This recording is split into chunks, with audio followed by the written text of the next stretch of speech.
Just as the moon disperses the darkness of the night by its light, giving confidence and safety to nighttime travelers, the light of the teachings of the Lord Buddha offers safety to all those who must navigate the cycle of existence towards perfection in life.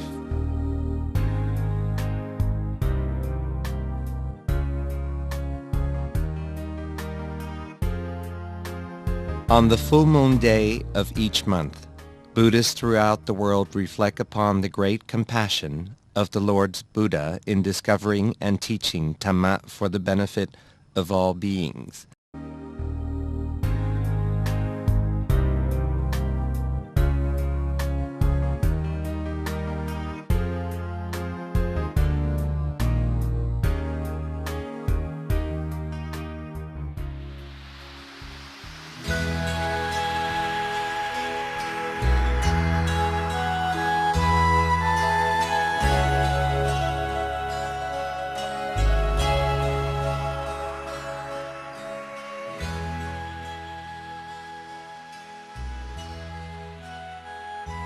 However, about 500 years after the final passing away of the Lord's Buddha, although the theoretical teachings of the Lord's Buddha were compiled and preserved in the Buddhist scriptures, but the practical teachings which allowed others to become enlightened in his footsteps disappeared from the world. It was only 2,000 years later that a great monk was to sacrifice his life for Buddhism in order to rediscover this missing core of the practical teachings once known to the Lord Buddha. It was on the full moon day of the September 1914 that a Buddhist monk named Phramongkolthepmuni Biography made the determined vow to meditate to the death if he could not rediscover some small part of the original teachings the Lord Buddha brought to the world. Whatever happens if I cannot attain even a small part of the truth which the Lord Buddha knew, I will sit to death. If I die, my actions will be a model of goodness for monks and Buddhists of later generations. This will be my virtue if I should die. It was only after striving with the utmost resolve, to the degree he was prepared to lay down his life, that he was able to attain the Dhammakaya, a rediscovery of unrivaled significance for all in quest of enlightenment through meditation, and notable in that his discovery was a precedent never before touched upon by his contemporary masters of meditation or in manuals of practice, a path of practice revealed by cultivating the minds along the middle way, the path to an end of all sufferings.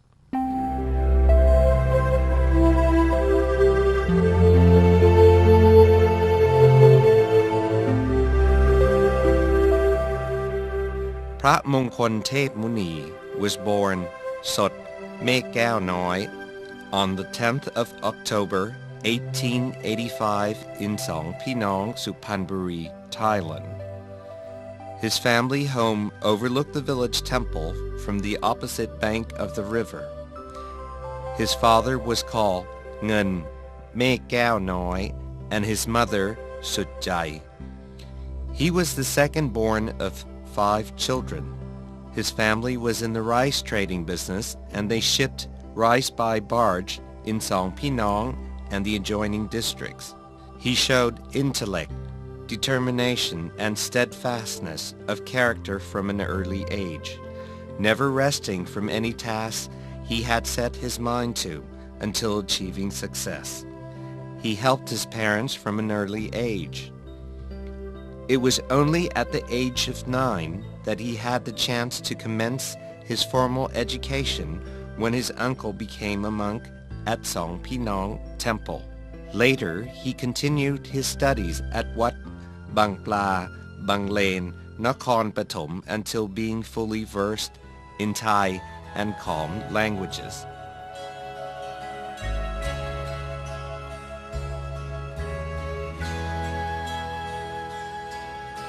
Only then did he return to help his parents with the family business. In his teenage years, the family relied upon him for most of their business affairs and trading voyages to the neighboring towns. At the age of 14, his father passed away, leaving him in charge of business and family alike.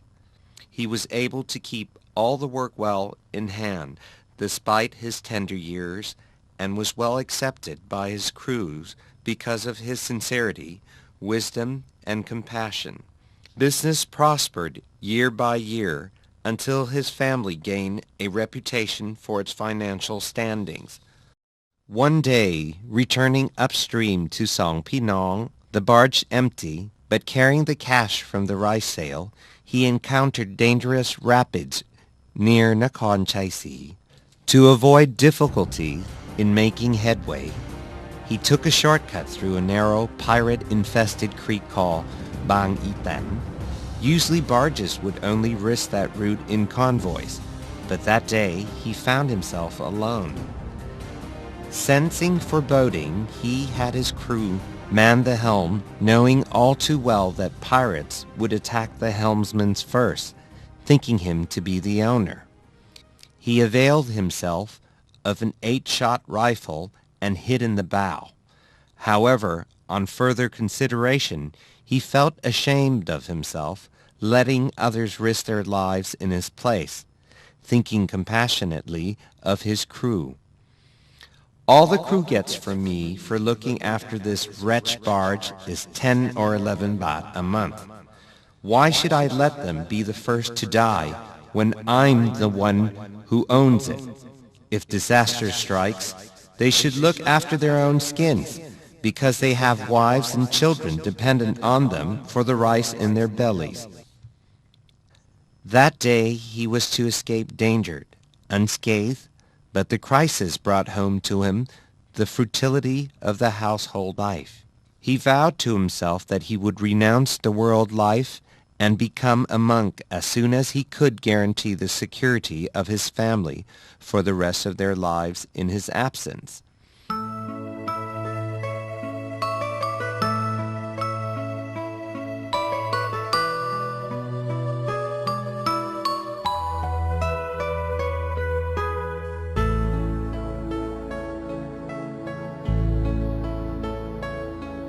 At the time he made his vows, he was barely 19. However, he didn't take his own ambitions lightly. He took 3 years to amass sufficient wealth to support his family, only then entering the monastery for lifelong ordination. Luang Pa Wat Pak Nam took ordination at Song Pinong Temple and was given the monastic name of Jantasaro Piku. He remained only one rainy season at that temple before traveling to Bangkok to further his studies at Wat Chetupon in both scriptural and meditational subjects. He was outstandingly conscientious in his study of the scriptures from renowned teachers, traveling regularly to Wat Arun on the opposite banks of the Chao Phraya River, Wat Mahathat, Wat Sutat, and Wat Sam Bloom in search of knowledge. He even sought extra scriptural knowledge by spending time in temples such as Wat Mahathat, Suphanburi, and returned periodically to his home temple at Song Pinong. From the earliest days of his ordination onwards, Luang Pa Wat Pak Nam devoted the best part of his time to training himself in meditation. He meditated daily without exception and roamed from temple to temple in quest of knowledge concerning the proper way to meditate. In his 11th year as a monk, he found himself at Bot Bon Temple, Bang Khu Wieng Nonthaburi. In the middle of his rainy season, he reflected on the vocation to ordain he had had in his heart since the age of 19. He realized that although he was now in his 12th reigns, he still had not attained direct experience of any small part of Buddha's enlightenment. He thus felt inspired to strive to the utmost on the full moon day of September 1914. When he returned from alms round that morning, he organized things to minimize any remaining worries in his mind and made his way to the main chapel to sit for meditation. He made up his mind that if he were not to hear the sound of the midday drums, he would no more move from his meditation mat. He meditated using the mantra Samma Arahang until he started to experience extreme pain throughout his body. He endured the pain by virtue of the vow he had made and eventually managed to transcend the pain. His mind became more serene until it came to a standstill at a single point at his diaphragm, appearing as a bright sphere, the size of a yolk of an egg, steadfast and joyous at his center. The same evening, having completed his various duties, he returned to the main chapel a second time for meditation and again vowed, O Lord, impart to me the Dhamma which you attained on the day of your enlightenment. If my enlightenment will be of virtue and benefit to Buddhism, then please, O Lord, transport me to the greatest Dhamma. I shall be thy champion to maintain and uphold the greatness of thy teachings. But should my enlightenment be in vain, of no benefit to thy teachings, then, Lord, I will sacrifice my life in this meditation as the only offering I have for thee. The bright, clear sphere from earlier that day was still firmly established at the center of his body, and now became brighter and clearer at his center. It expanded and became as bright as the midday sun.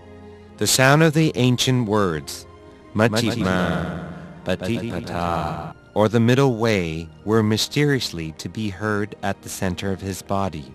He was able to see a bright spot at the center of his body, and he expanded the sphere, enlarged, and disappeared. He whispered to himself, it's so hard like this. This is why no one else could manage to achieve it. Sensation, memory, thought, and cognition, all these things must be united into one single spot. Once the mind is still, it ceases to be. Once it ceases to be, the new one can arise.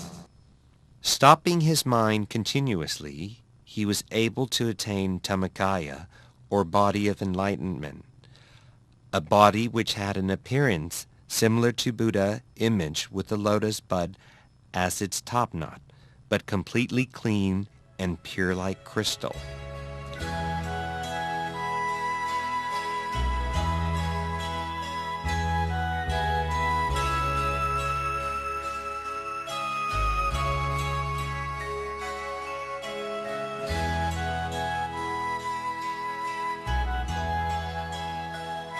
Luang Por Wat Pak Nam revised and further refined his inner experience until at the end of his meditation. The vision of a temple appeared to him, which he recognized as Wat Bang Pla, where he had studied in his youth, and it occurred to him that this must be the place where he must start to spread the Dhammakaya tradition. At the end of the rainy season, Luang Por Wat Pak Nam transferred to Wat Bang Pla to teach the monks residents there. He was able to train 3 monks and 4 lay people to attain Dhammakaya in his footsteps. On the banks of Pasi Jaron Canal, there's a temple called Wat Pak Nam Pasi Jaron. The position of abbot at the temple had been vacant for many years. His Excellency, Somdet Prawanarat of Wat Prat Chetupon, who was the monastic governor of this district, consecrated Luang Por Wat Pak Nam as the new abbot so that he wouldn't have to continue his nomadic existence. Luang Por Wat Pak Nam reluctantly accepted the title with the intentions of remaining acting abbot for only 3 months, but eventually his position was made permanent. Taking on the duty of governing Wat Phrak Nam was a heavy responsibility indeed for the new abbot, because neither the monks nor the devotees accepted him at first. It was only a minority who cooperated. The rest conspired to slander and discredit him. Often they were drunk and disorderly. Sometimes they made attempts on his life, even going as far as to try gunning Luang Por Wat Phrak Nam down in front of his congregation. In spite of his dangers, Luang Por maintained, "We monks must never fight nor run away, but must persevere in our pursuit of good deeds. This is the only way we can win at all times." He had to endure in the face of multitudinous problems and hindrance while at the same time developing the temple in every way by encouraging the monks and novices to study both the scriptures and meditation. The numbers of monks in the monastic community of Wat Phrak Nam gradually increased. Luang Por Wat Phrak Nam fulfilled his long-standing wish to open a college for scriptural studies and a temple refectory. He supported the spiritual education of monks and lay devotees alike, and gave training in meditation for the congregation on a regular basis. His perseverance in teaching Buddhism, making the knowledge and inspiration to meditate known in ever-broadening circles of society. Luang Por Wat Phrak Nam meditated consistently and used his knowledge of meditation to lead continually more subtle research into the true nature of life and the world, especially to quench the sufferings of the human condition. He built a special building at his home to his meditation research, calling it the Meditation Workshop. It was designated to be used for meditation research by 2 teams working in shifts of 24 hours a day. Only those who had attained Dhammakaya would be able to help with such research. The reputation of Luang Por Wat Phrak Nam and those doing meditation research spread far and wide in Thailand and abroad. There were even faithful Buddhists who traveled from overseas to ordain as a monk and train themselves at Wat Phrak Nam. The first ever foreigner to ordain as a monk in Thailand ordained with Luang Por at Wat Phrak Nam. From the first day Luang Por Wat Phrak Nam became abbot, he had to bear a heavy burden indeed, whether it be the burden of scriptural and meditational education, the spread of knowledge of Dhammakaya, repair and expansion of the monastic facilities, or pastoral activities for the congregation. Luang Por Wat Phrak Nam rested little.